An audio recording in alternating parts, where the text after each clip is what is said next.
Hey guys, welcome to my channel. In this video, I'm gonna give you top 50 English phrases that you can use in your everyday life. So if you are just about to embark on a journey to an English-speaking country, you can totally use these phrases. If you have been learning English for a while and you want to resume learning, this is the best video to start with. So let's go, 50 phrases in English in hopefully 10 minutes.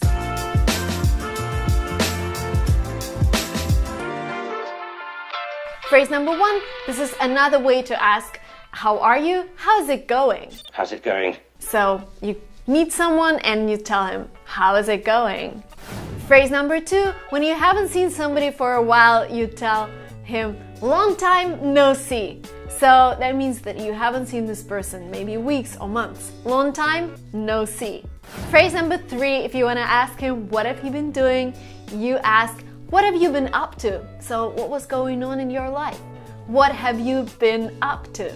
Phrase number four, if everything is going well, you can just answer, can't complain. Everything is pretty cool. Can't complain. Next phrase, somebody tells you something and you haven't really mentioned it in the conversation, like they guess somehow that you have a new job and you ask him, how do you know? Where did you get the news? Like, how do you know? If somebody tells a cool joke, you can tell, that's a good one. That's a great joke. So the phrase is, that's a good one. If you want to thank somebody, you can say, it's very kind of you. Thank you so much for doing that. Oh, that's very kind of you. It is very kind of you. If somebody was trying to help you but couldn't reach the result, you can say, thank you anyway. It doesn't matter, but thank you anyway. Thank you for your effort. No, thank you anyway. And another phrase that I use in my emails, sometimes when I haven't asked for a person, I ask and then I say in the end, thank you in advance, which means that I really hope that you're gonna do it, so I'm thanking you in advance. Thank you in advance. If somebody made a mistake and he's really upset about it, you can just say, no worries. No worries. No worries, which means don't worry about it, it's fine, no worries. Imagine you came home and there are all of your friends sitting on your couch and you're like, what's going on in here? Like, what are you doing here? What is going on? If you didn't catch something or didn't understand the person, you can always ask, did I get you right? And then go ahead and explain what you got. Did I get you right? If you ask somebody not to be upset, not to cry, you can say, don't take it too hard. Don't take it to heart. Like seriously, don't be so upset. Don't take it too hard. Another way to ask if you didn't catch a part of a phrase, you can say, I didn't catch the last word. I'm sorry, can you repeat it? Because I didn't catch the last word. If you want somebody to repeat the whole phrase again, you can say, sorry, I wasn't listening. Because maybe you were busy, maybe you were talking on the phone and somebody was talking to you and you're like, oh my God, sorry, I wasn't listening. Can you repeat it?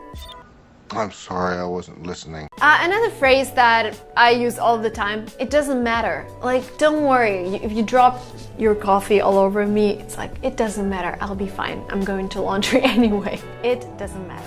If you want to wish somebody luck, and I always do that, you can say fingers crossed. And you cross the fingers like that. Fingers crossed. Another phrase that Americans use is, oh, that explains it. And the situation is you didn't get something and then you get an extra fact and you get it and you're like, oh, that explains it. Well, that explains it. Another way to tell a person to not be upset is you can say, things happen. Like, it's okay, things happen, do not be upset. If you don't know the name of a person and you want to talk to him, you can say, sorry to bother you. You know, you see that somebody's busy, you can always say, sorry to bother you, and then you can go ahead and ask, sorry to bother you. Excuse me, sorry to bother you. If you are in the middle of something and somebody's asking you something, you can say, If you're in the middle of something and somebody's asking you to do something, you say, I'm sorry, I'll be with you in a minute. I'll be with you in a minute. And then you resume doing something and you say, where were we? Like, when did we stop? Where were we? And you have to repeat it because what is the sound that some people mistake with B. So this is a great way to practice. Where were we? Again, if you're in the middle of a conversation and you didn't get what the other person was saying, you can say, you were saying, and with a question mark, which prompts the person to repeat once again. You were saying. If somebody got a job of his dreams or whatever, you can say, lucky you. Or somebody got into the university of their dreams, you're like, lucky you. This is a way of congratulating a person, lucky you. Or like, Just emphasizing that he's lucky you. Another way to say that you're really angry is to say, I freaked out. Like, I was so angry, I freaked out. This is super angry. This is like almost crazy. I freaked out. I am freaking out! Another phrase that native speakers use is good for you, and this could be both positive and negative. When you say I got promoted, they say good for you, like congratulations. And sometimes if you say like, I'm leaving this place, they're like, good for you. It will be better without you. And this is a negative meaning, so really listen to the intonation. If something surprises you, you can also say, you gotta be kidding me.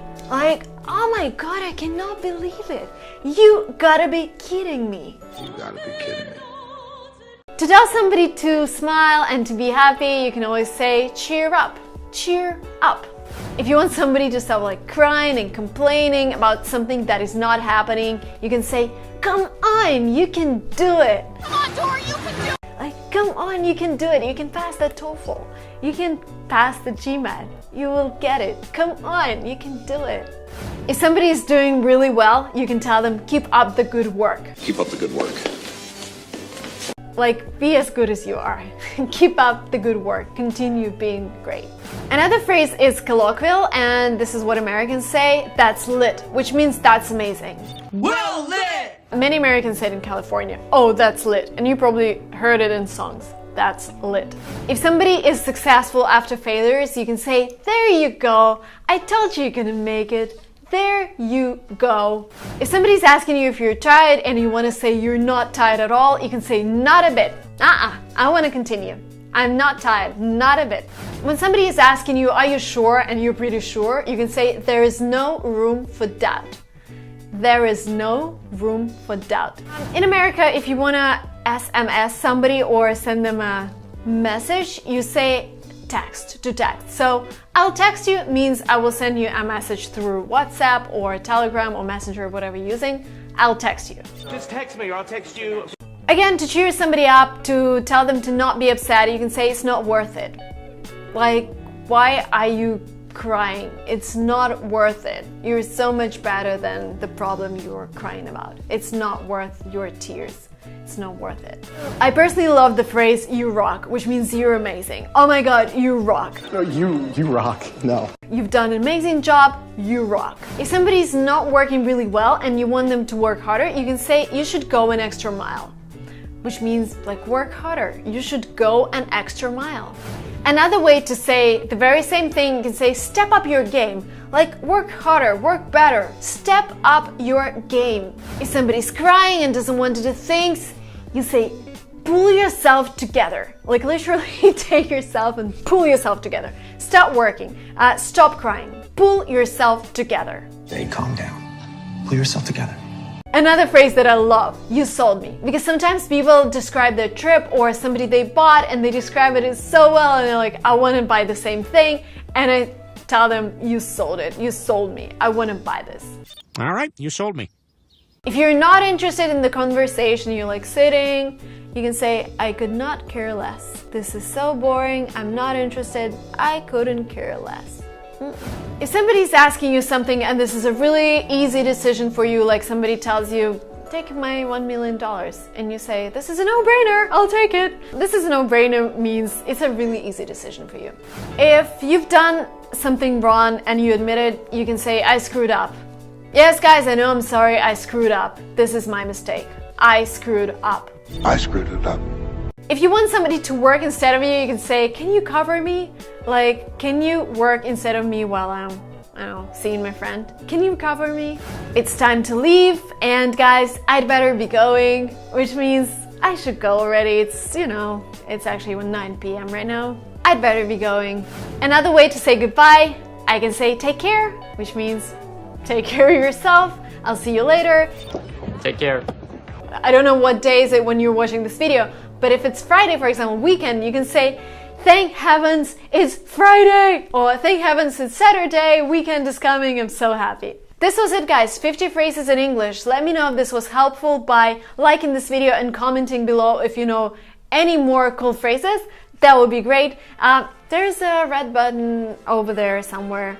Subscribe to this channel to not miss my new videos. I love you guys. Thank you so much for watching this. Bye bye.